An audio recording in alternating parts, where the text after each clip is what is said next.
Fahameraba-tsika tsy riavindray tsy ty talata maraina fa 8 oktobra ity manolotra ny firarahantsoa lehibe ho anao izay maraka tsy tapaka fandraisan'ny ten'Andriamanitra eto ary varosoanao hatrany ny azo hery eo amin'ny fitahiany Jesosy. Alohan'ny derantsika ny hamofinainany io dia hivavaksika.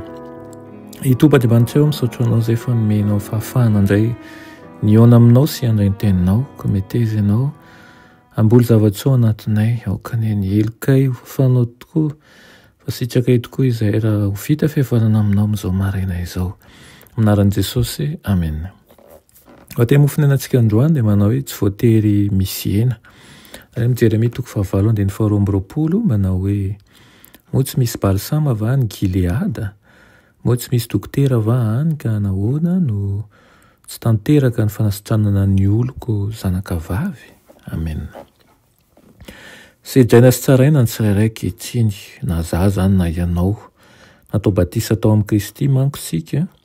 Ko raha manao ny anjarantsika sika amin'ny fialana amin'izay zavatra rehetra mety handavo antsika dia omenantsika ny hery tombona ao amin'ny Kristy. Ilay lohan'ny tena ary ahita ny fanavotan'Andriamanitra isika.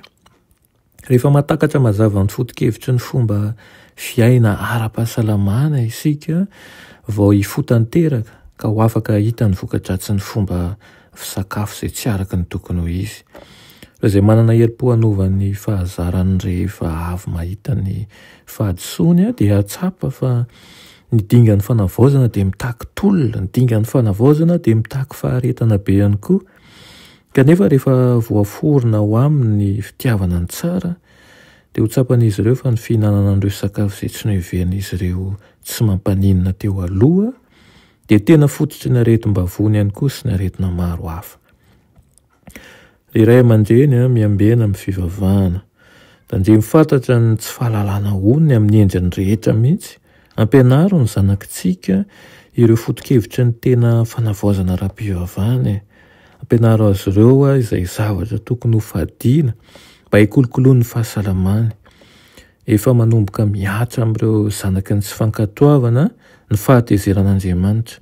Marongatra traizatray izao ny erisetra, ny heloka be vava, ny fanao ratsy, ny fitenenan-dratsy, ny tsy fanajana izay masina sy ny maro hafa koa. Tokony ezaka bebeko tokoa anatin'ny hanabeazana ny vahoaka halalany amin'ny foto-kevitry ny fanavaozana ara-pahasalamantsika.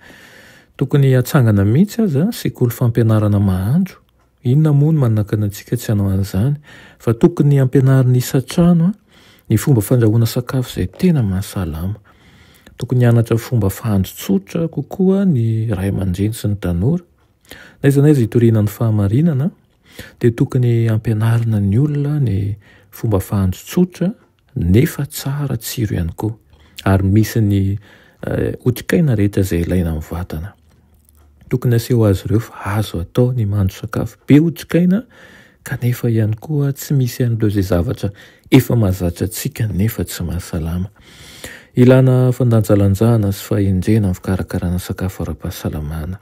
Ilaina ny finoanan'Andriamanitra izany ny fahatapa-kevitra entitra sy fahavononana hifanampy ihany koa. Ny fomba sakafo tsy ampy ny otrikaina ilaina ihany koa nefa dia mitondra tsiny ho an'ny hafatry ny fanavaozana ara-pahasalamana. Ka noho izany isika dia mila mianatra aloha ary mila mampihatra, mila miampita eo amin'ny ivon-tokantrano rehetra misy atsika.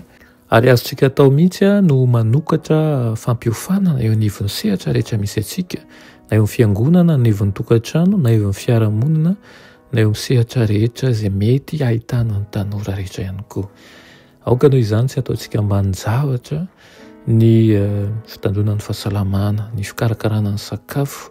Tsy vitany hoe mihinana fotsiny dia voky fotsiny fa aoka ho voadinika tsara zavatra rehetra ampidirintsika ny vavantsika mba hasalama ny saintsika ihany koa.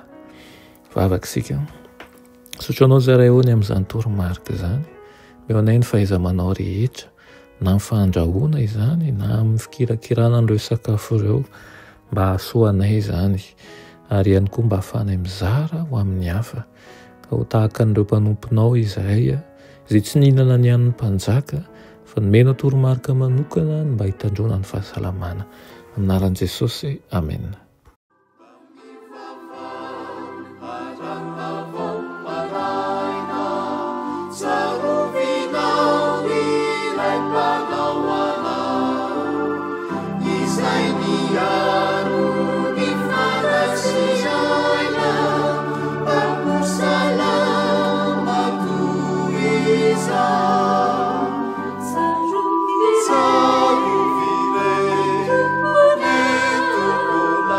Sapiaro